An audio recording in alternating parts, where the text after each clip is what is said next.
Bonjour à toutes et à tous et bienvenue dans ce nouveau numéro de Qu'est-ce qu'on regarde ce soir? Et ce soir, on va regarder Interstellar de Christopher Nolan. Donc Christopher Nolan, depuis quelques années, il nous a habitués à faire de nombreux films qui sortent un peu du carcan classique du blockbuster, hein. Même s'ils offrent ce que le public attend, c'est-à-dire du grand spectacle, il arrive toujours à rajouter ce petit truc qui nous pousse un peu à réfléchir. C'était le cas dans Inception, dans le Prestige et même aussi dans une certaine mesure dans sa trilogie Batman qui allait au-delà du simple film de super-héros pour un peu nous pousser à la réflexion de qu'est-ce qu'un héros. Et donc là pour Interstellar, il a décidé un petit peu de nous faire la version intellectualisée, on va dire, entre guillemets, d'un film comme Gravity.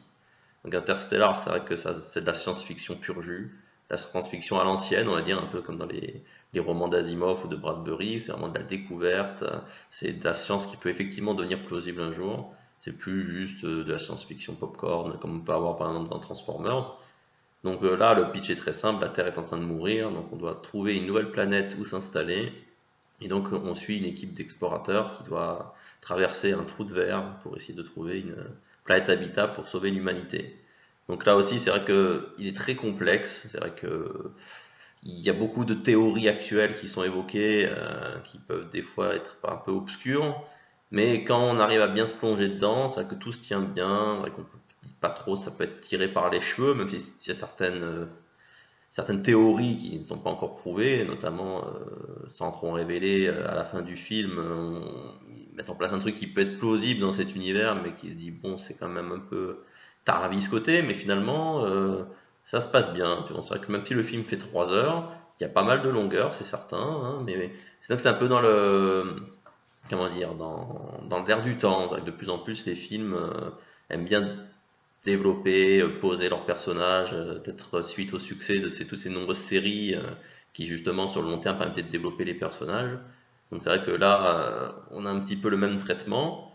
Ça peut en dérouter certains. Je sais que mon épouse, elle, au bout d'une demi-heure, elle a lâché l'affaire, c'est lent. C'est vrai que la première heure de film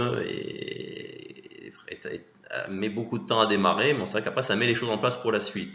Moi, ça me dérange pas, j'aime bien ce genre de film qui prend le temps de poser ses personnages, son histoire, hein, son atmosphère avant de se lancer vraiment. Et à partir du moment où ils sont dans l'espace, effectivement, c'est un enchaînement de péripéties vraiment bien fichu. C'est pas trop de la surenchère, à chaque fois tout se tient. Donc franchement, 2h49, très agréable, que j'ai pris beaucoup de plaisir à regarder de bout en bout. Et du coup, je vous conseille d'y jeter un oeil parce que franchement, il est vraiment très très beau. C'est un film vraiment très bien écrit, très bien joué. Les acteurs sont très bons. Matthew McConaughey, qui m'avait déjà agréablement surpris dans la série True Detective, là, de nouveau porte le film. Il est encadré par de bons acteurs comme Anna Hathaway ou Michael Caine, qui là aussi offre des très bonnes prestations. Donc voilà, Interstellar de Christopher Nolan. Je lui mets un bon 8,5, ce qui est vraiment très très agréable. 8 et pourquoi pas plus, tout simplement parce qu'il c'est peut-être un petit peu long. Donc c'est vrai que quand je l'ai reçu par la poste, quand j'ai vu l'heure, je fais mince, je voulais le regarder ce soir, je sais pas si je vais pouvoir, mon coup de bol, j'ai réussi à coucher les enfants tôt, donc j'ai pu m'y mettre sans me coucher à 3 heures du matin. Mais c'est sûr que c'est pas facile. Donc voilà. J'espère que je vous ai donné envie de découvrir ce film.